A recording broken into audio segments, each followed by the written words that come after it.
Bori bilan yashashga odatlanaylik. Orzu havasga berilavermaylik.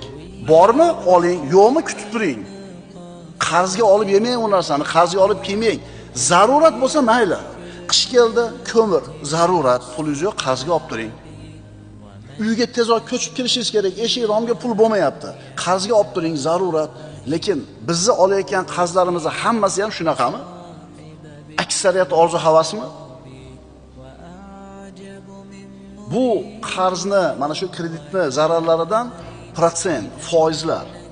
Kreditlarning aksariyati ribo bilan, foizi bilan beriladi. Bu esa ribo, gunoh kabiralardan. Isrofgarchilik, hashamat yana bitta zarari. Kredit olish oson bo'lganligi uchun insonlar qarz olishi oson bo'lganligi uchun imkoniyatidan tashqari sarflashlikka, hashamatga, zarur bo'lmagan narsalarni sotib olishlikka haris bo'ladi.